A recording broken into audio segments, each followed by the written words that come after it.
السلام علیکم۔ آنسو بہہ جانا اگر اتنی آسان بات ہوتی تو آپ کے رب کو آنسو اتنے محبوب نہ ہوتے۔ بڑی اذیت سے نکلتے ہیں یہ آنسو، باہر بہتے ہیں تو اندر اتر جاتے ہیں، تبھی تو عرش ہلا دیتے ہیں، رب سے ملا دیتے ہیں، دل بدل دیتے ہیں۔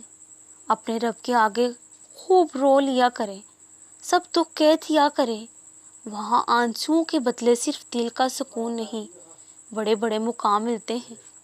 سب تعریف اس رب کے لیے ہے جو ایسا اول ہے جس کے پہلے کوئی اول نہ تھا، اور ایسا آخر ہے جس کے بعد کوئی آخر نہ ہوگا۔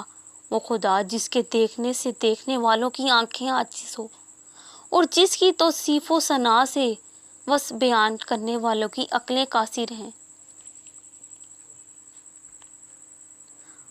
دعا صرف الفاظ کا مجموعہ نہیں، بلکہ یہ دل کی کیفیت اور دل کی تڑپ کا نام ہے، جو کبھی آنسوؤں، کبھی خاموشی کے ساتھ اٹھائے گئے ہاتھوں کی صورت میں مانگی جاتی ہے۔ کبھی سوچا ہے ہم ایسا کیوں کرتے ہیں؟ کیوں ہم خاموش لبوں کے ساتھ اللہ کی بارگاہ میں جاتے ہیں؟ کیونکہ ہمیں یقین ہے کہ ہم کچھ بھی نہیں کہیں گے، وہ تو دلوں کو جاننے والا ہے، وہ ہماری خاموش التجاؤں کو بھی بڑے غور سے سنتا ہے۔ اسے تو بس ہمارا مانگنا پسند ہے، ہم کیسے آئے ہیں وہ نہیں دیکھتا۔